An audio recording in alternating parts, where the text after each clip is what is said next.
Greetings, my fellow gamers. It is I, Wraith King, and welcome back to the Dark Kingdom. Today we are taking a look at the new Mythic Awaken Yeonhee, and today I was going to Mythic Awaken her myself, but apparently, I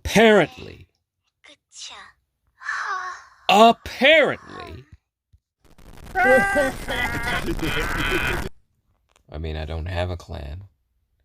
I'm not registered in a clan. I haven't been in a clan for 5 to 6 months. So why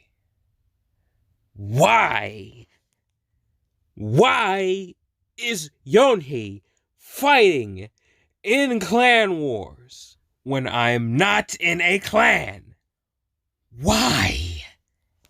I'm not even a part of a clan. Why is this happening to me? Why does this always happen to me whenever one of my favorite characters are updated? I don't get it. I'm not a part of a clan.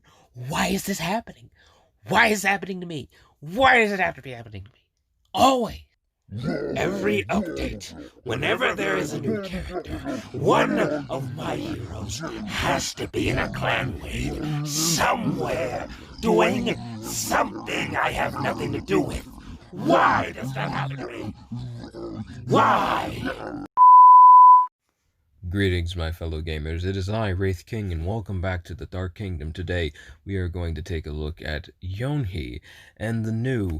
I refuse to call him Judas, so I'm just going to call him King Enma, because developers, I gave you that idea on a plate. Why? Why didn't you put King Enma in the game? And yes, I did get King Enma here, but from the raid. I really, really do like this new character. I'll be telling you why I like him so much further into the video. But for now, we're going to be taking a look at Yeonhee.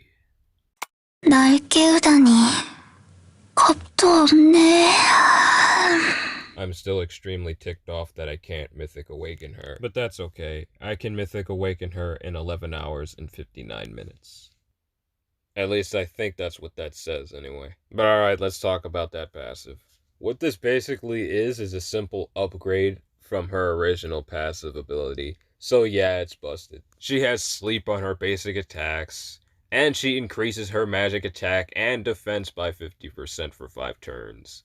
Now, I very much remember her having a team buff, but the translation isn't specific to where it's her or the team she's actually buffing with this effect. It just says increase defense and magic attack by 50% for 5 turns. I mean, I would love to test this effect out for myself, but nope, I gotta wait 11 hours and 59 minutes. Alright, let's talk about her first active ability, which is definitely one of the most interesting skills I've seen in a long time in this game. What this does is she targets 3 enemies and decreases their health by 35%. She doesn't really do damage with the first part of this ability. She just targets their health directly and just decreases it by 35%.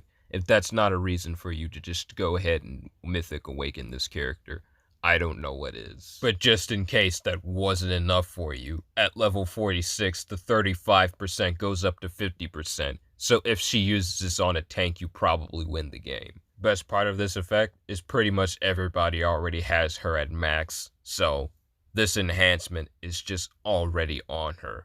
And by the way, this ability also deals damage. It deals 170% magic damage to all enemies, and has a 100% chance to crit.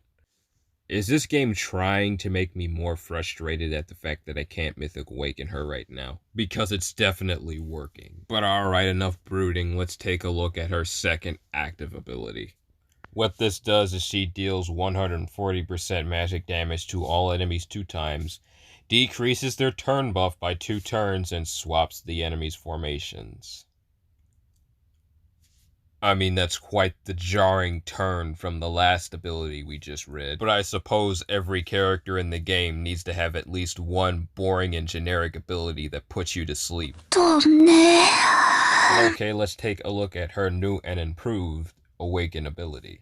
What this does is she targets 3 enemies and deals 200% piercing magic damage 3 times. This ability also has a lifesteal effect equal to 20% of the damage dealt. At level 50, this has an enhancement that resets the awakening skill of the caster once it's been used. So this is basically just a third active ability that she can consistently use all the time. Now this does cost 10, but her Mythic Awaken item completely changes that. The item gives her plus 500 attack, plus 20% counter rate, and you guessed it, it minuses 2 bars off of that Mythic Awaken gauge, so she can use this more often. So far, she is really, really good. She lives up to the hype entirely. The only thing I don't really like is that second active ability. Like why? You couldn't even put like that nightmare effect on there. That would have been interesting. She had the nightmare effect on her awakened form. Why couldn't she have it here in some way? But alright, let's take a look at those animations. I love that background. Wow. By the way, don't worry, I'm playing her first skill in slow-mo for you. Don't worry.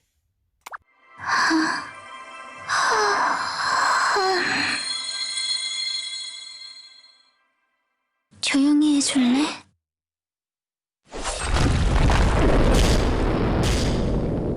Whoa! Whoa! Whoa! How much power does she actually have? Man, that was cool. 원한다면 모두 부서질게.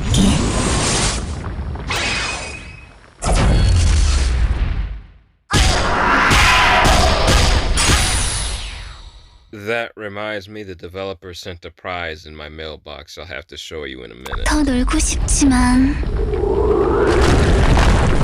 모두 잠들 시간이야. 영원히.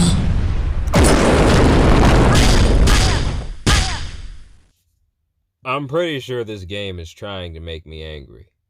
Because I can't Mythic Awaken her. But I can Mythic Awaken her. I just have to wait 11 hours and 59 minutes. Are you folks enjoying the update? I hope so. 무릎을 꿇고 찬양하라. Apparently this guy is Judas, but you know what? I'm going to give the developers a really, really cool idea on what this guy could be. He could be Enma, the king of the underworld. Someone who could be directly related to your characters, but I guess you wanted to go with Judas from the Good Holy Bible. Okay. His passive grants agility and blessing by 20%.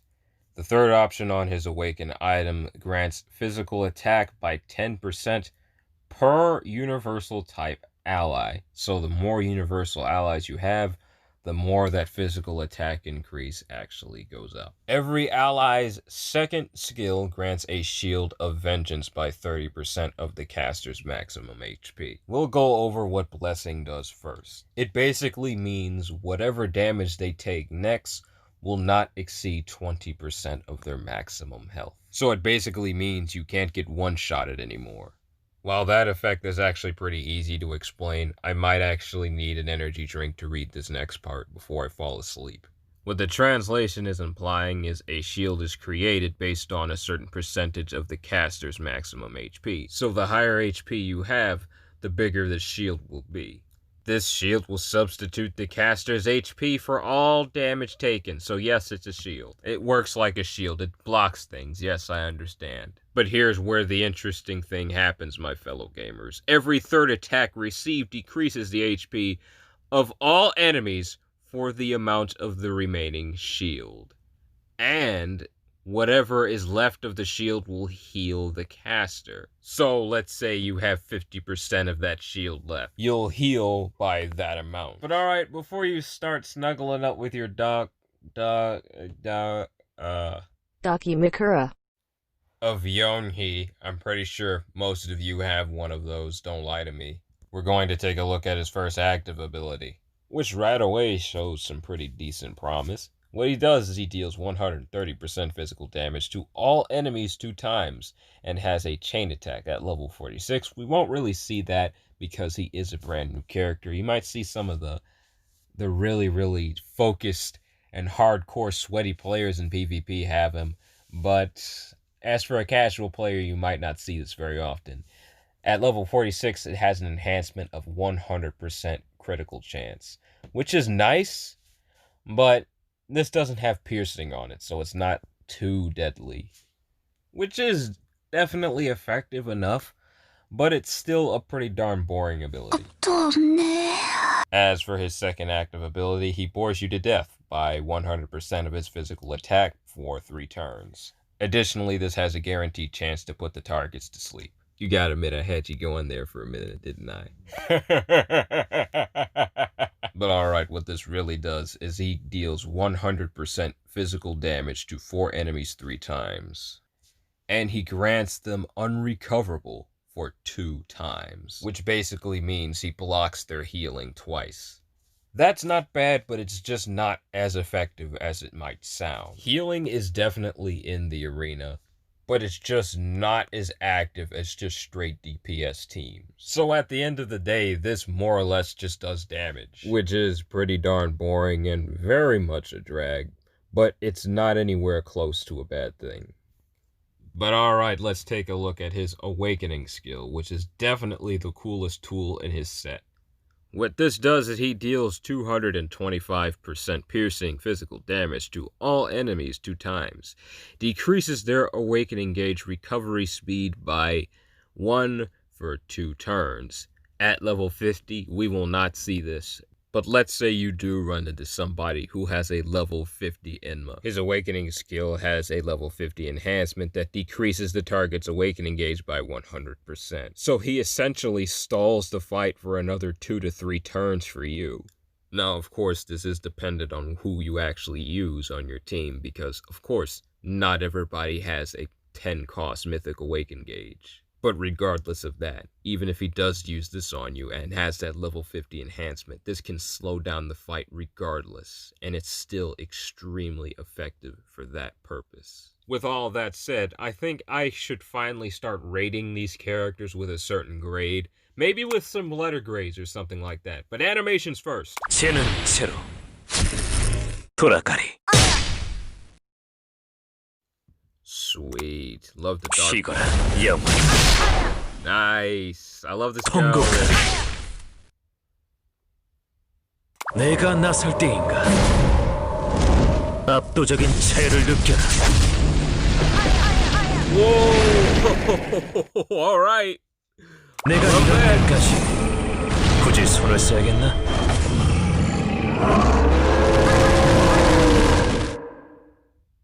Nice. Oh man. 명한다. 종말을 선사하라. Oh, this is why I play 7 Nights. Oh, I think I saw a maintenance schedule up there, so I had better rate these characters really quick. Now, alright, let's talk about everybody's favorite sleepy alien. Yeonhee is a pretty big character in 7 Nights history. She isn't as big, of course, as Delens or Rudy, but she definitely started quite a fandom behind her. So, of course, the developers are going to make her very, very powerful, and she has been that way since she was released.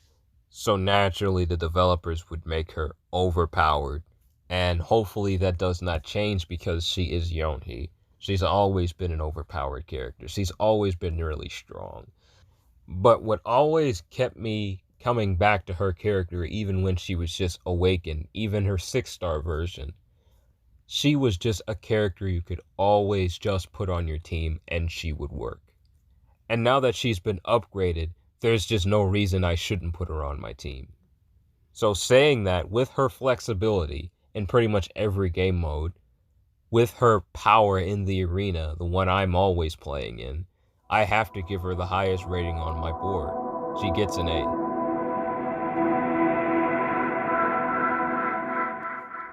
Alright, as for Edgelord Prime here, I just don't think he's powerful enough to see active play in the arena. Be that as it may, he is very interesting. He's a very fun character to play with, and I'm pretty sure people are going to try to make weird builds with him, and meme builds, of course. But I don't really see any competitive play with him as of right now, so he's kind of just a big meme, if anything. Nevertheless, he's still a very fun character, and I can't wait to try him out in some really cool universal character builds. But until then, for now, I can't really say he's a good character, but since he is fun, I'm going to give him a C.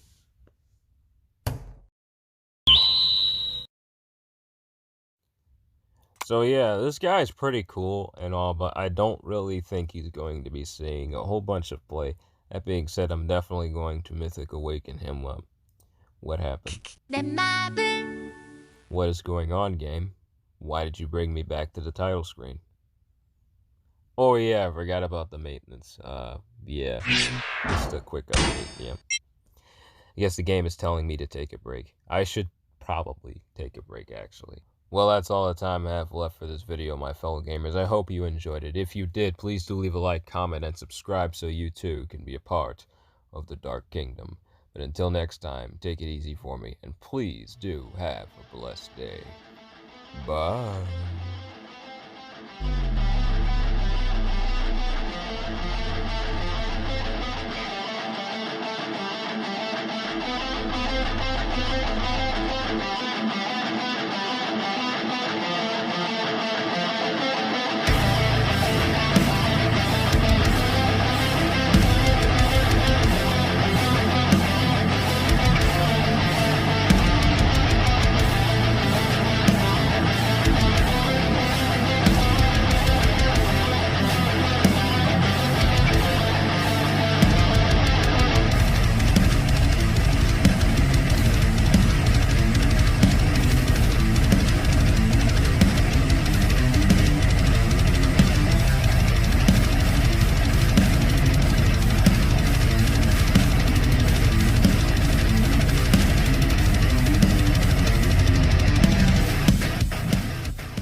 Now, before I pass out in complete exhaustion, let me take you to, my, yes, I'm tired if you haven't already noticed.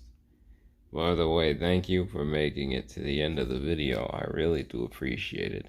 I wish I could show more excitement for you being here, because this is a rare occasion when someone actually watches all of my videos. So thank you very much for making it here. Thank you for watching my video. I deeply do appreciate it. But yeah, I got this guy in the mail from the developers.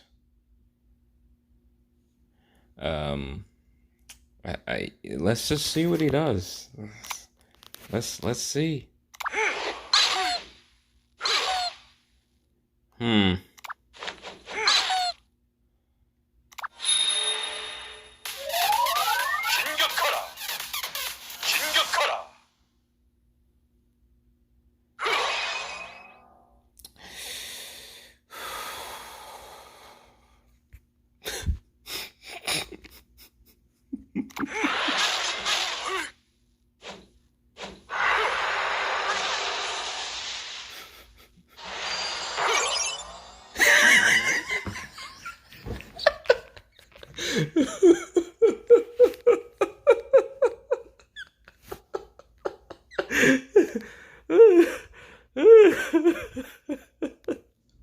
Well, thank you very much, Devs. I think this was given to everybody, though. Thank you. We really do appreciate it. This guy is hilarious. I am never getting rid of him. This is so funny. Oh man, we need more characters like this. Bring back collab, please. I want to see more weird characters like this guy. But alright, my fellow gamers, Devs, thanks again, and thank you, those of you who have made it to the end of the video. I really wish the quality of my mic was a little bit better, but I'm laying down right now and reacting to this guy. So apologies if you hear a little bit of shuffling. But thanks again. I really do appreciate it. Till next time, take it easy for me. And please do have a blessed day. Bye.